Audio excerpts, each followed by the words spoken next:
sejahtera untuk kita semua tentunya. Dan berjumpa kembali dengan saya Vindi Dwi Winantio di channel saya ini. Dan saya ucapkan selamat datang kepada sahabat-sahabatku semua luar biasa yang datang di channel Vindi Dwi Winantio ini.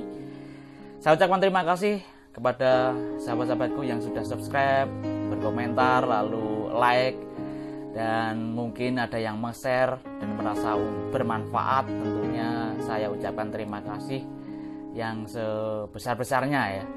Jadi inilah yang bisa saya sharekan, saya bagikan. Tentunya saya sharekan kiranya bisa bermanfaat dan berguna untuk sahabat-sahabatku semuanya dimanapun berada. Ya, pada kali ini saya ingin berbagi dan sharing kembali terkait hal yang berbeda lagi. Pokoknya di dalam channel ini apapun yang kiranya perlu di-sharekan dan dibagikan, saya sharekan dan mungkin bisa menghibur dan saya kasihkan gitu, saya buat videonya tentunya. Dan silakan kalau ada komentar atau masukan apapun untuk saya, tentunya saya terima dan bisa membangun ya, harapannya demikian. Ya, kali ini saya akan berbicara mengenai proses pendidikan dan sharing dari pengalaman saya pribadi dalam menempuh pendidikan dari jenjang ke jenjang berikutnya. Ya, untuk sahabat-sahabatku semuanya, saya mengawali proses pendidikan dari SMP ya, mungkin dari SMP saja. Kalau dari SD saya menempuh pendidikannya di SLB.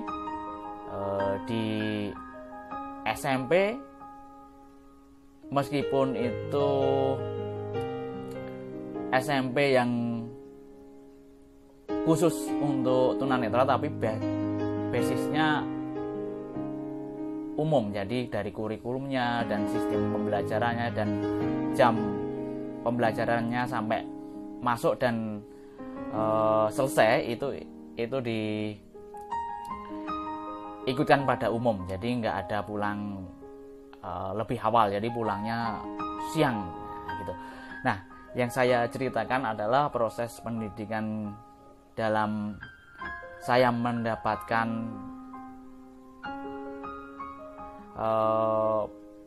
informasi atau dalam proses belajar itu lambat laun hingga saya selesai menempuh pendidikan di perguruan tinggi itu melalui berbagai hal teknik, berbagai hal cara, berbagai hal apapun itu mengikuti perkembangan ya.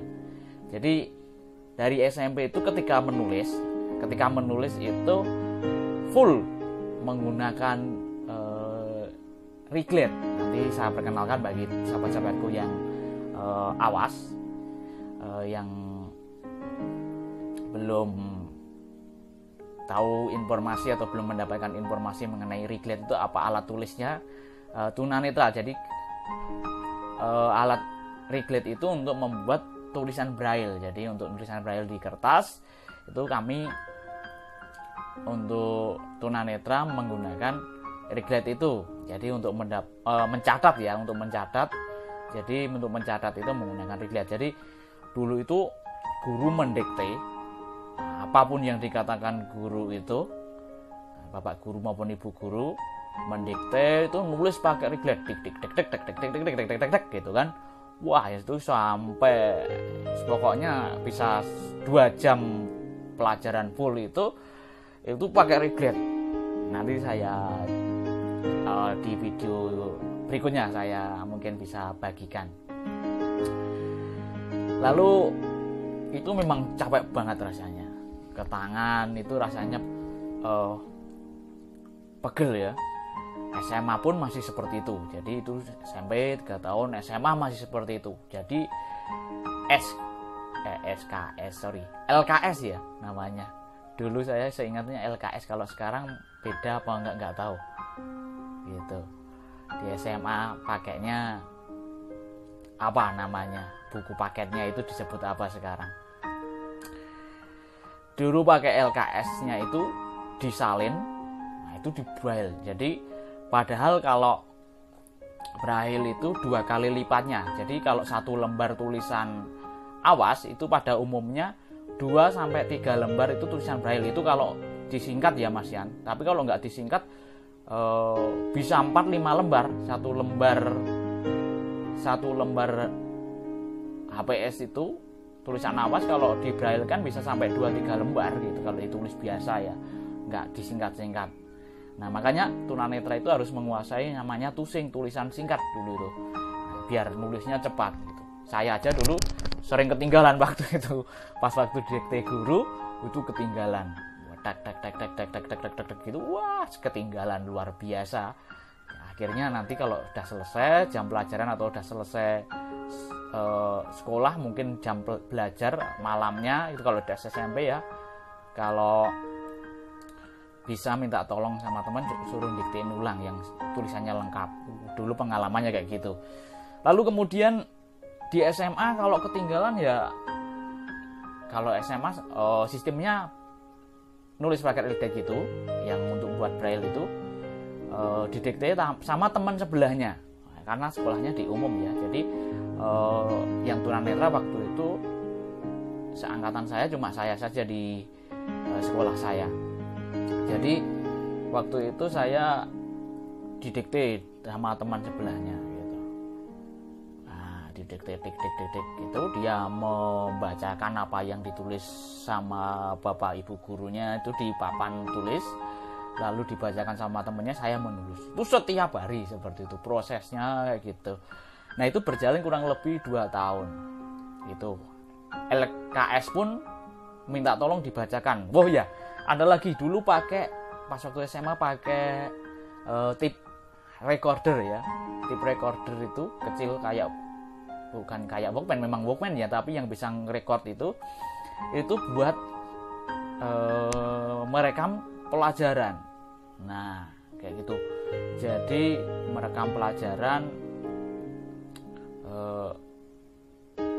itu salah satu langkah lain, teknis lain ketika biar agak efisien. Jadi orang membaca lalu direkam seperti audiobook gitu ya, seperti audiobook. Jadi seperti itu agak mengurangi kecapean saya, tapi juga membebani orang awas yang membacakan itu. Jadi satu LKS itu bisa dibacakan direkam pakai kaset biasa, kaset pita itu gitu kan. Wah itu, jadi 2 cara itu pas waktu SMA itu berjalan 2 tahun. Nah di tahun ketiga, di kelas 3 itu saya baru ada yang namanya scanner.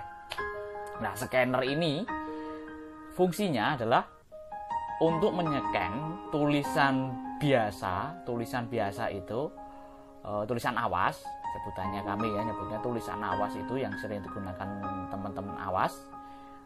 Awas itu non tunanetra ya maksudnya, itu di-scan. Jadi tulisan itu di-scan pakai scanner biasa itu, di-scan, lalu scan-nya itu dikonekkan sama komputer. Nah komputernya ada aplikasi suara atau sebutannya screen reader, macam-macam jenisnya ya aplikasinya di sana. Ada JOS, ada NVDA gitu kan. Kalau bawaan Windows juga ada sendiri narator itu. Nah, pakai itu dulu.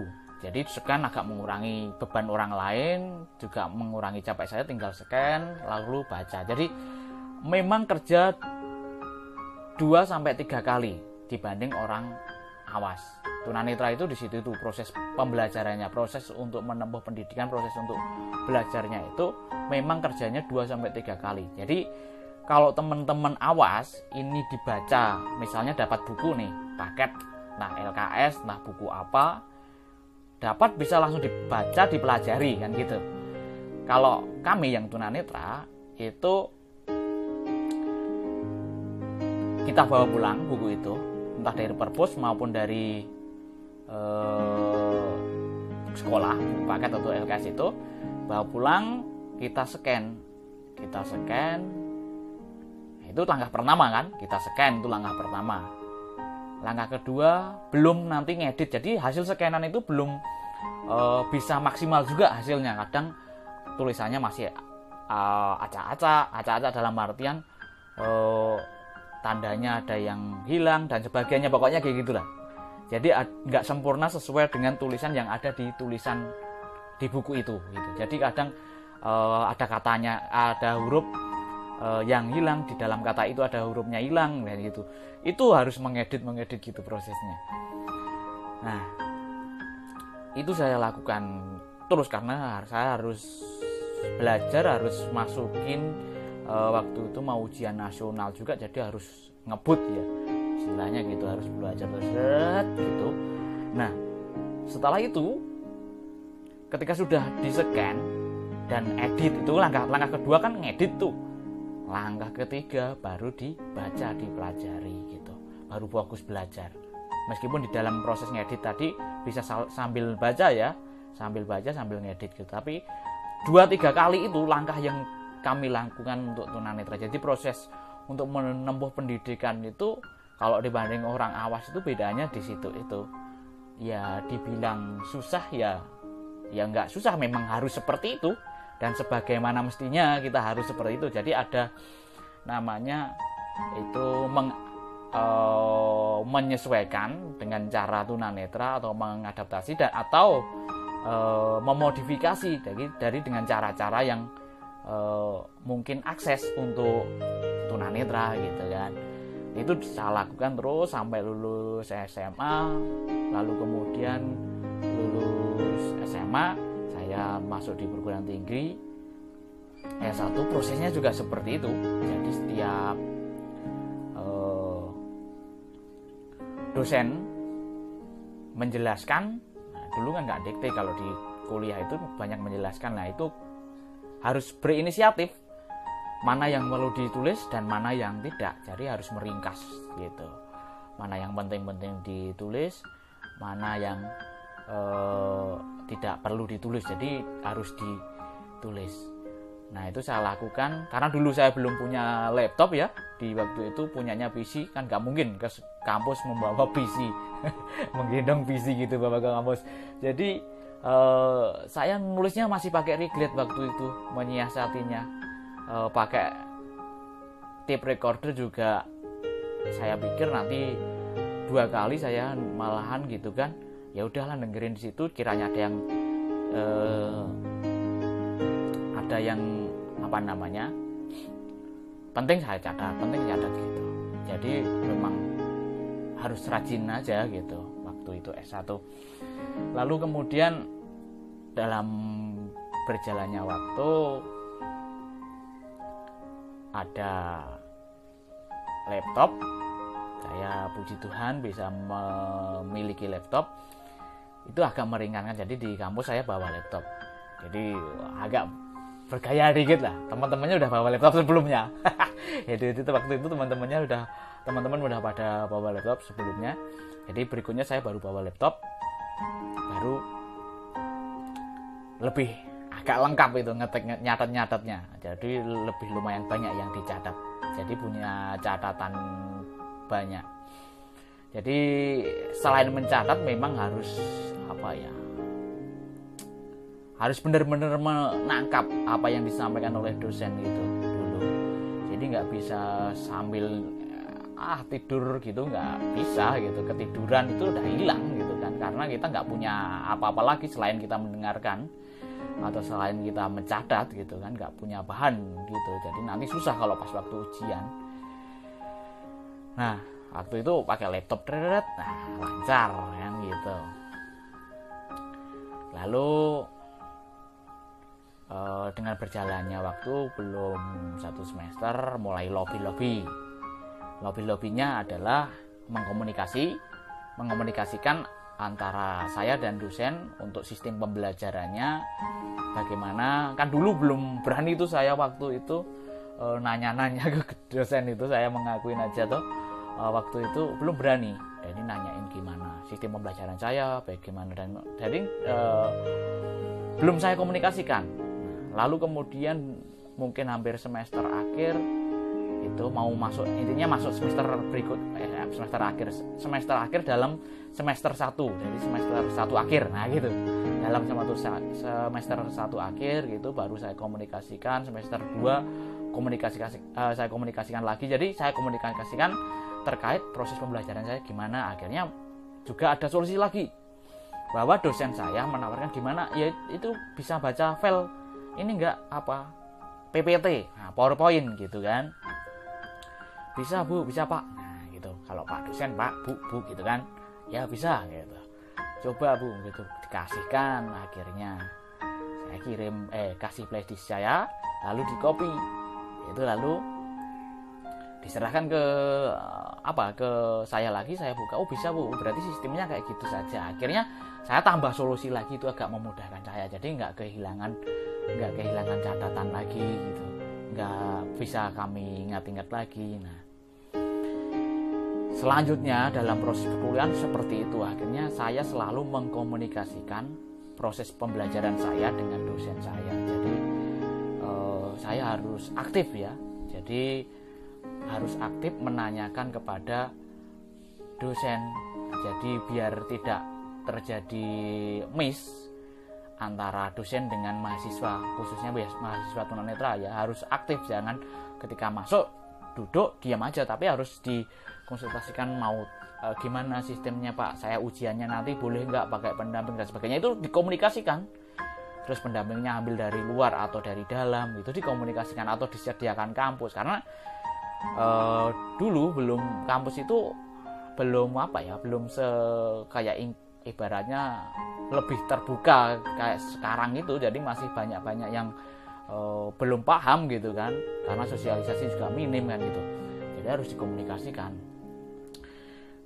ujiannya gimana, sistemnya, masuknya untuk readernya gitu kan, mau dari luar bawa sendiri atau disediakan dari kampus, itu perlu dikomunikasikan. Dengan berjalan waktu selesai itu kan lumayan saya cepat kuliahnya, puji Tuhan itu ya, bukannya sombong gitu kan. 3, berapa bulan gitu ya, 3 tahun lebih, berapa bulan, nggak sampai 4 tahun. Jadi saya menghabiskan masa studi itu 3,5 tahun. Jadi di situ jadi sudah selesai. Puji Tuhan cepat dan hasilnya juga lumayan, IPK-nya. Ya, jadi meskipun tunanetra sendiri, jadi kita harus menunjukkan apa yang kita bisa, harus kerjakan semampu kita. Jangan sampai dikit-dikit bantuan, dikit-dikit nuntut, dikit-dikit minta apa gitu. Meskipun itu hak kita ya, memang kita harus difasilitasi, itu benar. Tapi menurut saya, ini dari pengalaman saya gitu, kalau kita bisa mengerjakan ya kerjakan dulu lah, semaksimal kita, semampu kita gitu. Itu dari pengalaman saya. Dan teman-teman saya juga terbuka ketika mau menolong itu. Saya juga bilang kalau yang bisa saya kerjakan sendiri. Saya bilang kayak gitu. Bukannya saya bermaksud gaya nggak mau dibantu, tetapi harus menunjukkan bahwa keberadaan tunanetra ini tidak menjadi beban gitu loh, tidak menjadi beban di tengah-tengah kalangan mahasiswa itu gitu, di kalangan kampus gitu. Jadi memang bener, ternyata tunanetra bisa sih gitu. Memang ada hal yang perlu dibantu, perlu ditolong, itu hal yang wajar, karena namanya tunanetra tetap semampu-mampunya, sebisa-bisanya tunanetra, pasti ada keterbatasan yang tidak bisa dilakukan oleh tunanetra.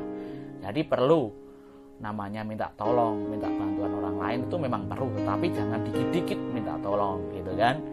Nah itu sharing pengalaman saya, kiranya ini bisa menjadi gambaran untuk teman-teman mahasiswa baru yang saat ini baru menempuh pendidikan di perguruan tinggi gitu kan, bisa tetap komunikasi antara dosen, pihak kampus, akademik, semua itu harus dilakukan. Siapa lagi kalau bukan dari kita sendiri untuk membuat lingkungan itu akses, lingkungan itu inklusif gitu kan. Harus dari kita sendiri gitu, membangunnya, membentuknya gitu. Nah sampai kuliah S1 selesai itu, saya waktu itu langsung iseng-iseng aja, nyoba iseng daftar di kampus lain untuk ambil program pasca sarjana. Akhirnya lolos di situ. Di situ bingung juga ketika lolos ini. Masih ada ragu-ragu saya di situ tuh. Namanya aja dasarnya mau nyoba aja kan, masih dalam artian ya nyoba. Masih belum mantap, artinya dari segi biaya itu juga masih belum dipersiapkan kan gitu. Orang tua saya juga bingung waktu itu kasih tahu bahwa saya lolos itu cuma ya terserah mau diambil ya nggak apa-apa, kalau enggak ya terserah nyamannya gimana, cuma bilang kayak gitu. Kalau diambil udah siap dicarikan nanti uangnya kayak gitu. Padahal waktu itu belum ada, jujur belum ada uang untuk membayar uang gedung dan SWP-nya untuk semester awal itu kan hampir 10 juta. Padahal harus dikasih waktu cuma 5-6 hari harus selesai gitu. Saya harus membuat keputusan secepat itu, bingung nih. Di sisi lain juga kasihan kepada orang tua, harus cari uang segitu. Di sisi lain juga pengen juga melanjutkan pendidikan. Di sisi lain juga bingung waktu itu. Namanya awal belum mantap ya, untuk masuk di situ memang belum mantap awalnya. Nah, akhirnya saya ambil itu dan bisa dibayar. Akhirnya bisa mengikuti perkuliahan. Nah, berjalan perkuliahan belum sampai 1 semester. Ini cerita lagi nih. Tantangan dan rintangan yang saya alami lah kalau ini. Saya merasa kayak kok ternyata lebih berat. Artinya tantangannya di S1 sama di S2 lebih berat gitu kan. Merasakan tantangan baru. Wah, itu benar-benar terasa. Wah, harus berjuang lagi. Referensinya harus banyak, bahasa Inggrisnya kayak gitu. Terus harus mengerjakan tugasnya harus cepat.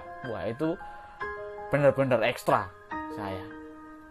Ibaratnya kayak tidurnya aja bisa kurang-kurang gitu untuk mengerjakan tugasnya paper makalah kayak gitu terus gitu kayak gitu. Jadi hampir setiap hari seperti itu. Wah, berat sekali memang gitu. Tapi satu hal yang memang saya tanamkan terhadap diri saya sendiri, bahwa segala sesuatunya memang harus butuh ketekunan, usaha yang kuat, keuletan itu memang penting.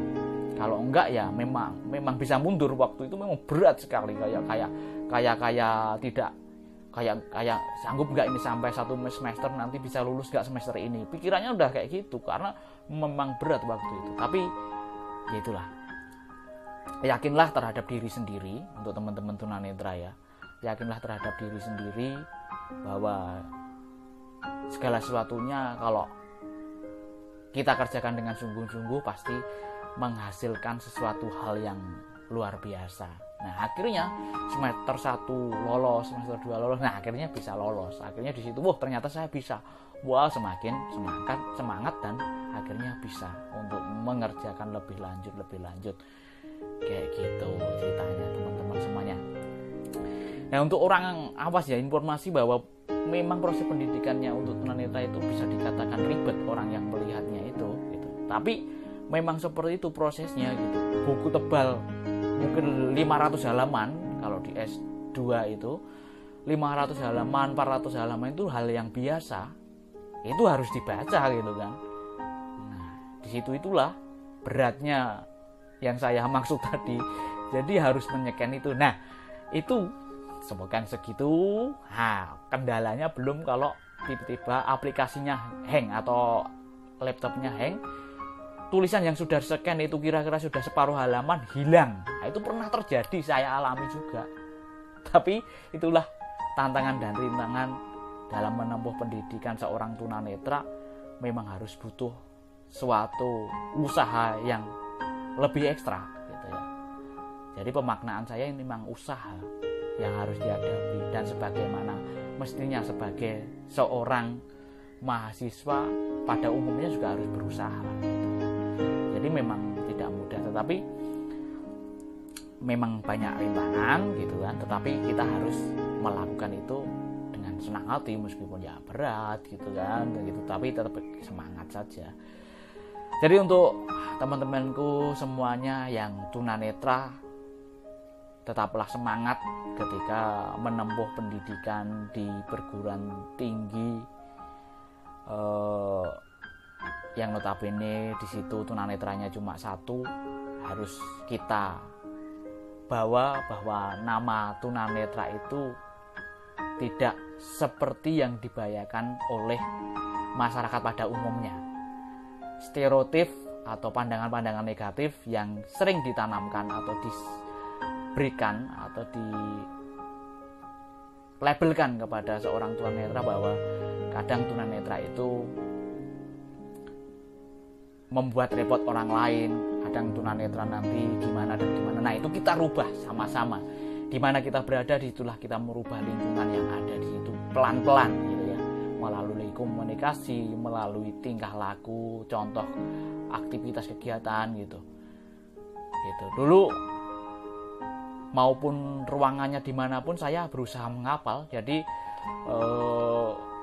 setiap hari saya nggak harus nunggu teman saya. Jadi misalnya hari Senin itu di ruangan mana, lantai berapa, itu saya berangkat sendiri.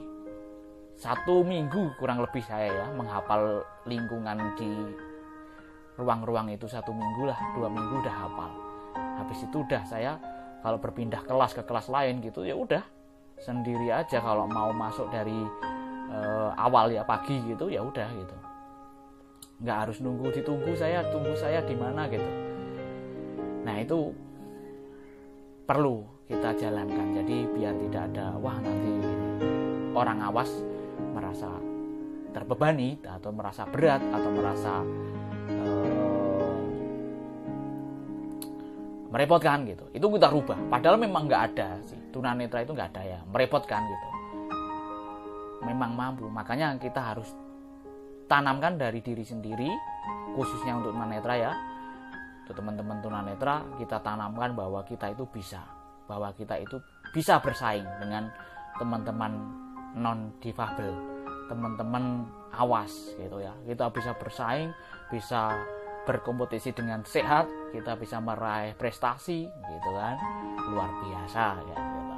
Oke, itu sedikit sharing ya. Wah, saya kalau ngomong gitu bisa lumayan lama gitu, sahabat-sahabatku sangat luar biasa. karena pandemi ya, jadi sudah lama nggak ngomong-ngomong. Jadi saat ini saya share terus pokoknya di YouTube, dan harapan nanti bisa, meskipun saya sibuk tetap nge-share. Jadi memang ini mengingatkan saya ya, dulu saya udah bilang saya harus share, ternyata berhenti lagi karena ada aktivitas di luar. Nah, ini mengingatkan saya kita harus berbagi dan berbagi. Apapun yang kita punya, apapun yang kita miliki, apa yang kita bisa kita berikan kepada orang lain, itulah wujud berbagi terhadap orang lain. Oke, mungkin itu saja yang dapat saya bagikan. Harapannya tetap jaga kesehatan dan sahabatku semuanya sehat selalu dan tidak kekurangan suatu apapun. Saya Vindi Dwinantio, salam semangat.